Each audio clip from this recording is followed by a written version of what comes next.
Hello everyone, and welcome to Just Vintage Crochet, and welcome to my vintage hook collection. But I'm not just here to show off my vintage hook collection.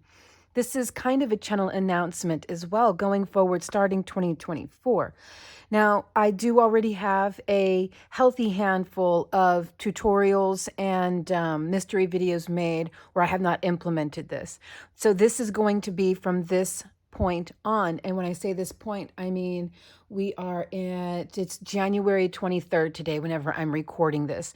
So all of the tutorials and mystery videos that you're going to see coming up, I filmed starting, I would say, the very last week of December up until about a week ago. So, okay.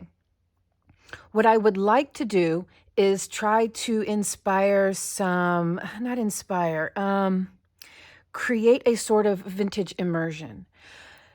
So what that means is, going forward, as much as I possibly can, I would like to only use vintage tools while I'm crocheting. And I would like to use the tools that match the era, the century, the decade that we're working in. That's not always going to be a possibility, as I don't have tools from every decade.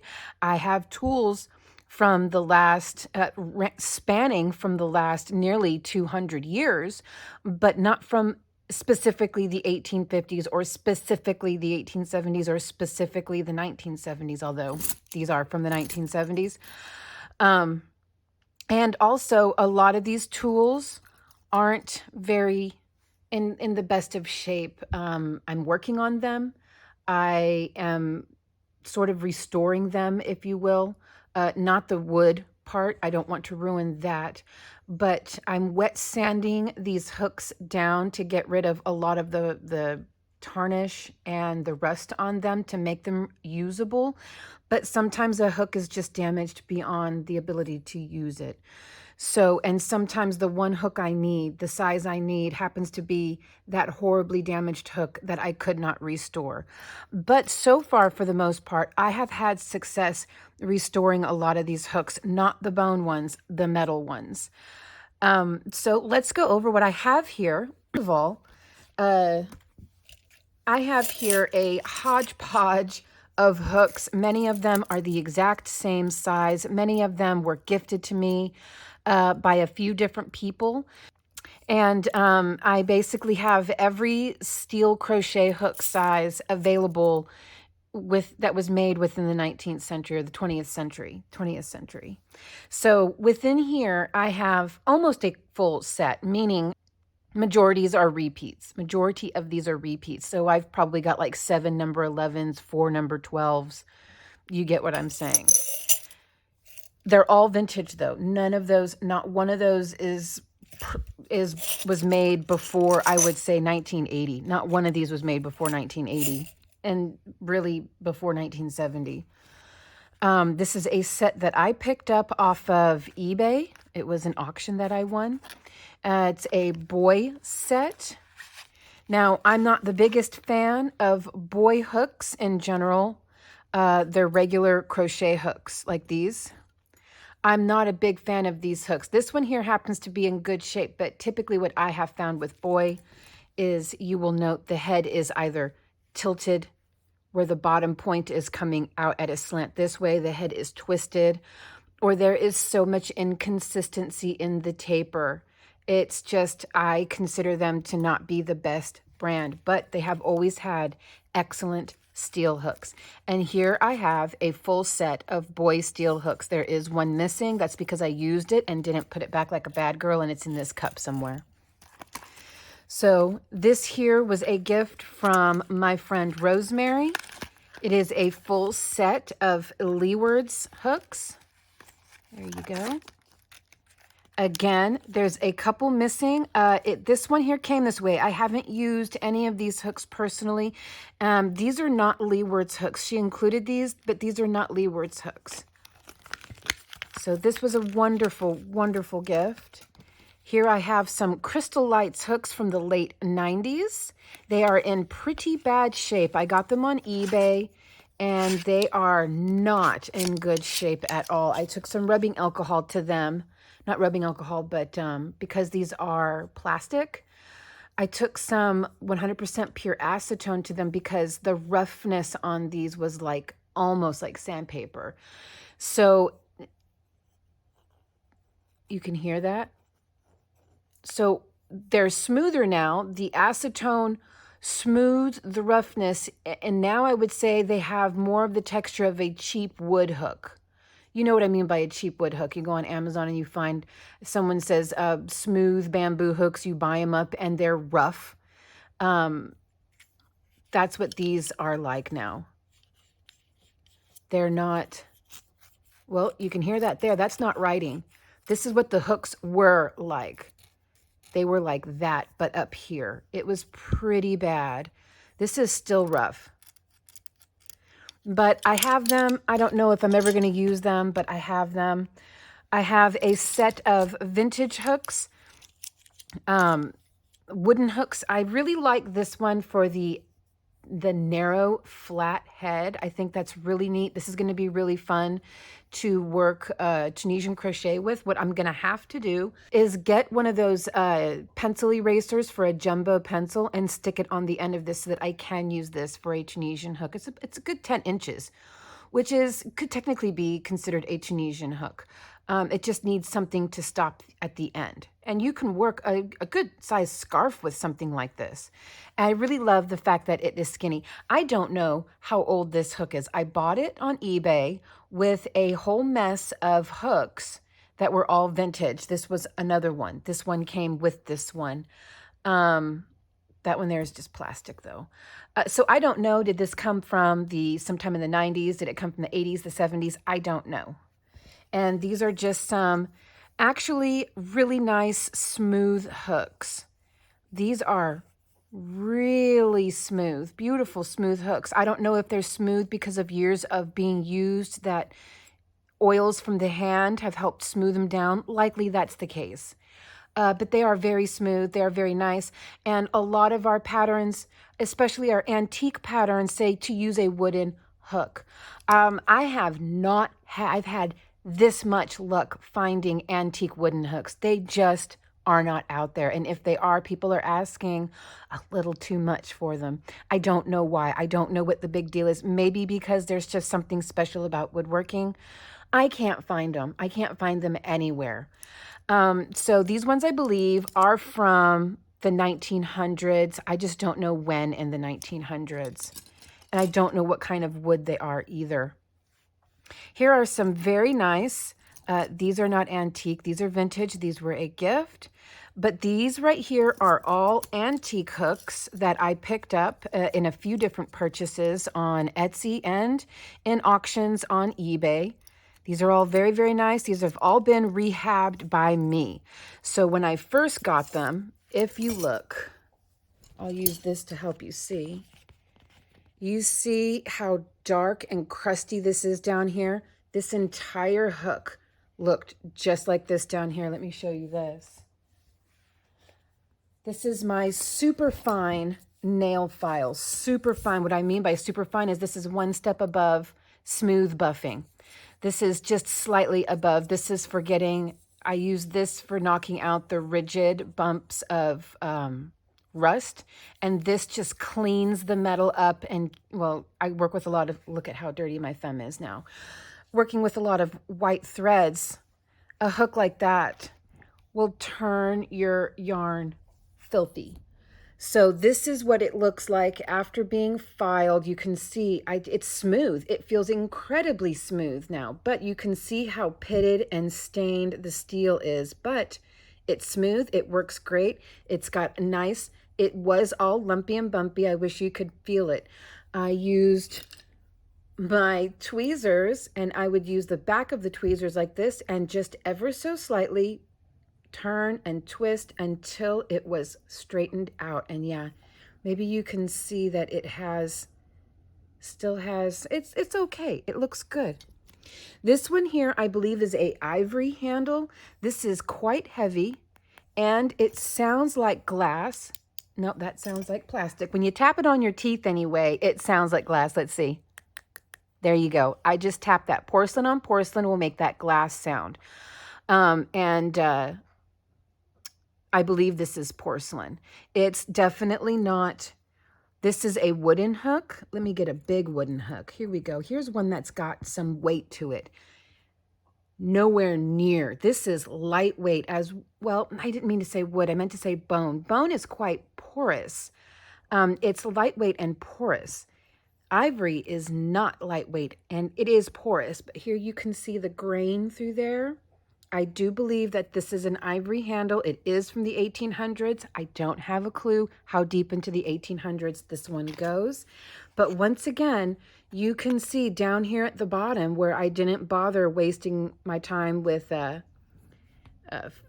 cleaning it up down there. That is what the entire hook looked like before I went to wet sanding this. And I did wet sand this. I was using oil. Look at how beautiful this hook is. I absolutely, maybe this will help you see. I absolutely love that hook head. It's a beautiful hook head. I was playing with this one for a little bit. It still needs to be sanded down because it did turn my white yarn kind of a dinge. So it is still filthy. It's beautiful. These here are really interesting. If I don't quit dropping hooks. Okay, these are interesting. By the way, all of these came from London, from England. All of these came from England, and most of these bone hooks came from England. Everything else was sourced here in America. These came from England. These are marked Evelyn, patent number 5091, year of 1911. And then they say on there, for MSE Luster, which I found out is a yarn brand. You know how we see in these old patterns, they say to use the Bucella hook number 2, or, you know, they try to, it's a brand that is selling you a pattern book exclusively for their yarn and exclusively for their hooks. And that's what this is. This is a hook for a brand, and the brand was called MSE Luster. And there you go. That is how these hooks work. This is another hook that had to be bent back into shape. And it worked out pretty good. That's a quite fine hook there. I do have one. This one here is stamped as number 2, same set. But this one here is a more usable hook to me.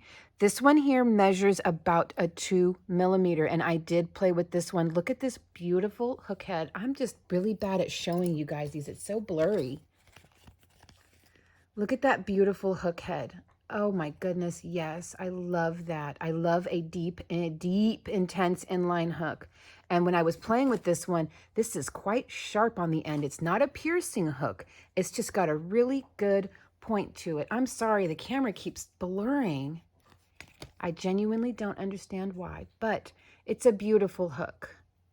And so I have a few of these, and you can still find these in various places online, but they are all going to come from England. And so that does come with kind of an expensive shipping cost, but you know, it's an investment. I have these wooden hooks. This is an interesting wooden hook here. This one here, I'm struggling to get clean. It just doesn't want to clean. Hear that? I have filed and filed and filed on this one. I was able to get the very tip of it clean. It doesn't seem like it's going to be a very useful hook head. Hopefully this won't go blurry. It almost is shaped like a upside down L rather than a hook. It's not very, it's like a doot, doot, like that. So, but it's nice to have in my collection. So that's going to be those. These are my 1960s, 70s, and 80s general size hooks, mostly plastic. Here's a vintage Susan Bates. You can always tell the Susan Bates is vintage when it says made in USA or made in Japan, because they were making, or no, yeah, made in Japan, because they went from USA to Japan to Mexico. These right here are also Susan Bates hooks, all of these. They are their Bakelite hooks, and the packaging on these has in quotation marks bone.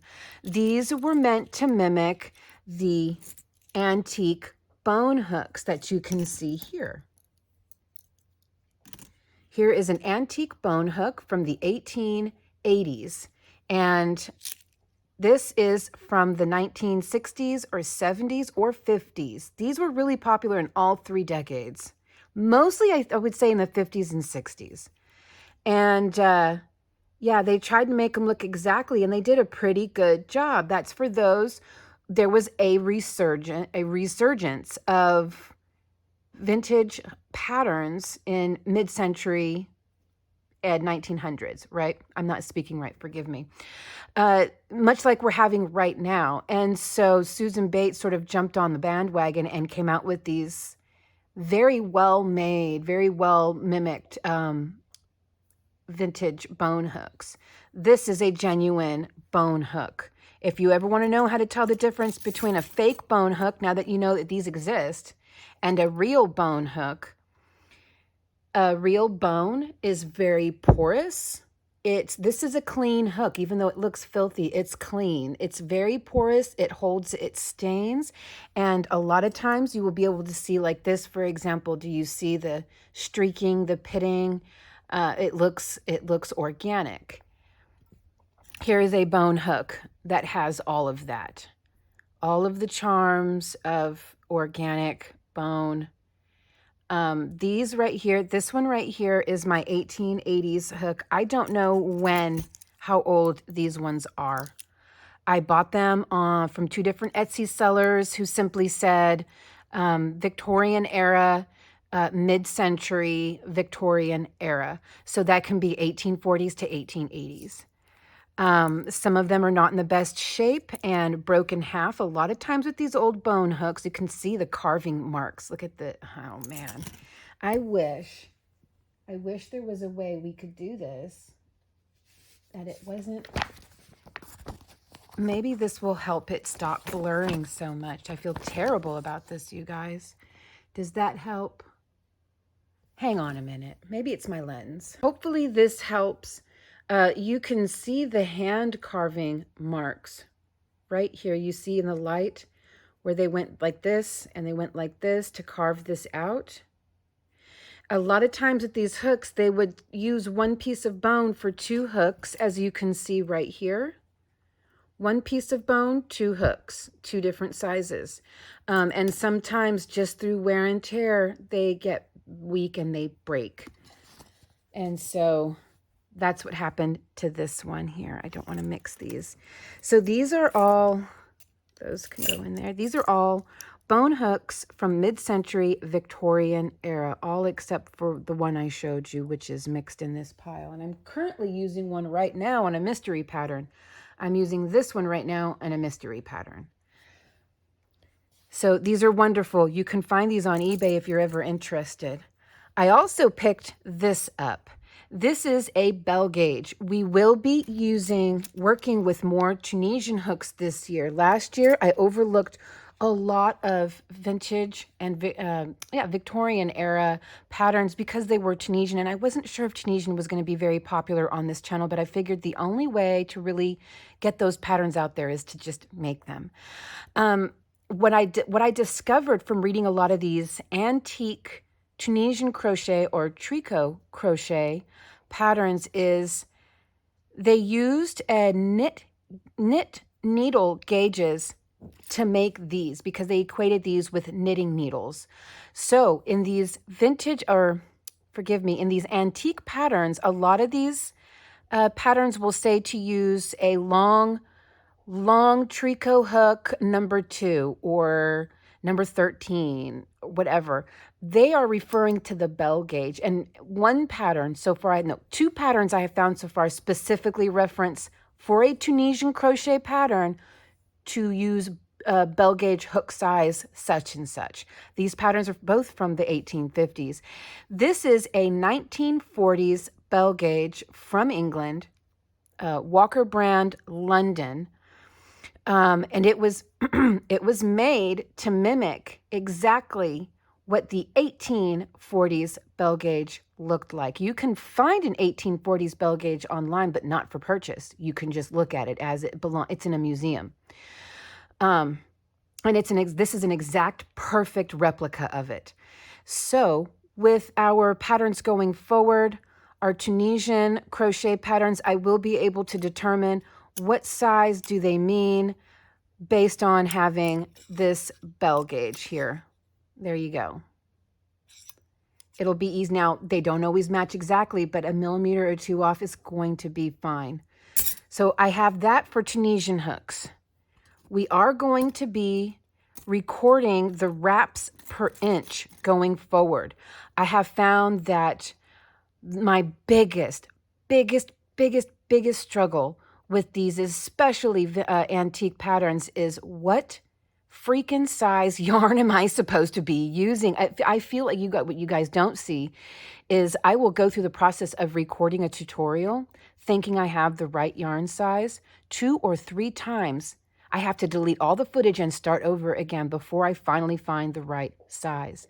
So what I'm going to do for the sake of recording this for history is I'm going to be recording the exact wraps per inch needed for that item. And that is a universal language. It doesn't matter how old the pattern is. If I make the pattern and it's the right size, we have successfully determined that is the exact modern yarn size we need. Let me go ahead and record wraps per inch so that in 75 years from now, somebody picks up one of these patterns and they can see, oh, back in 2023, this was 17 wraps per inch for this. Well, I can figure that out. I have an inch. An inch hasn't changed in 75 years. So I will be incorporating wraps per inch on every pattern and in every tutorial. Okay, here are some fun Tunisian hooks. Again, I mentioned this in one of my videos before after you're watching this one. So you're going to see me say this again. Somebody on my Just Karina channel asked, what size Tunisian hook should I get for our future patterns? And my only answer can possibly be all of them. Do your best to pick up all of, now I got vintage ones because again, I want my channel to be vintage immersive. You don't have to use vintage ones, but you need to try to get every size you possibly can. So on Amazon for like $15 or $17, you can get a whole kit, a whole set of basic Tunisian crochet sizes, and then you might have to separately purchase your jumbo sizes. Oh, okay, there we go.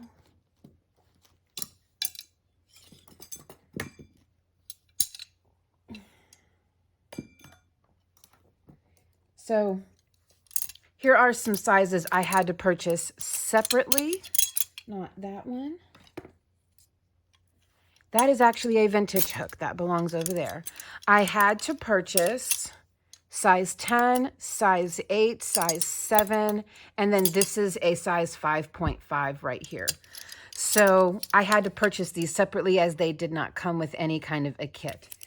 So get all of the Tunisian hooks because we're eventually going to be using all of them as I've got some wonderful Tunisian patterns coming up.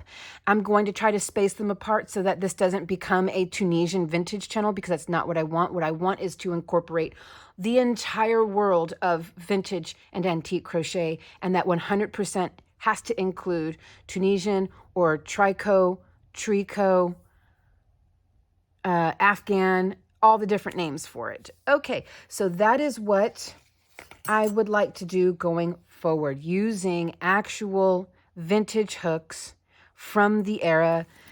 These are going to be wonderful for working our 50s, 60s, 70s.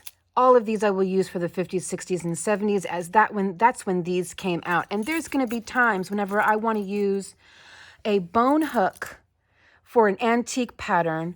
But one of these, I mean, you just look at them, they're not all in the best shape, you know? I do not know why. You know what? Maybe it's because of this. Maybe that will help. Some of these are just not in the best shape, and they aren't going to be completely usable. They're going to snag yarn, or none of them are, for the most part, going to be the right size, which means in order to create the idea of working with a bone hook, I will go ahead and pick up these. That one's actually a hand-carved one. I'm not sure what this was hand-carved out of. I talked about this on Just Karina. I don't know what this is. It feels plastic. It doesn't sound plastic. It could be modern bone, but it's definitely hand-carved. As you can see, somebody hand-carved this. You can see the hash marks right here from carving it with a file. This could be modern bone. It sounds like plastic, though. That was me tapping it on my teeth. I don't know. But for the sake of keeping with the immersion, I may grab one of these Susan Bates bone Bakelite hooks just so that we still get the feeling, because some of them are very fine, you know? That way we can still feel immersed into the Victorian era, as this is what their hooks look like. You can see that right here. This is what their hooks looked like. So that's just a quick video explaining what I would like to do going forward with my tools. And, oh, I brought this up because I wanted to recommend you guys get a knitting gauge. It says knitting gauge. This works for crochet hooks as well. Let's see here. This one here is a size G. So that should be, I guess it's a 4.5 millimeter. So yeah, these work wonderful for crochet hooks. And they're very, very helpful, especially if you're going to go shopping for vintage hooks. Like, what size is this? You'll never know. You'll never know. But you can use it for a 2.75 or you can use it for a 3 millimeter. Isn't that wonderful? So it's really good to have one of these if you're going to be using vintage and antique hooks. And it's great to have one of these. I was really lucky to find this one at the price it was. I'm not gonna lie. I got it on Etsy, I think, because the person who was selling it didn't really understand what they had. And it's a mess. It's got a snarled tooth right there. Because I was able to pick this up for about $15, whereas other sellers were well aware of what they had. And between eBay and Etsy, I typically couldn't find one for under 50. So whenever I saw this, I snatched it up. That was a blessing. I count that as a blessing. Okay. So that was me sharing my tools with you going on into the future.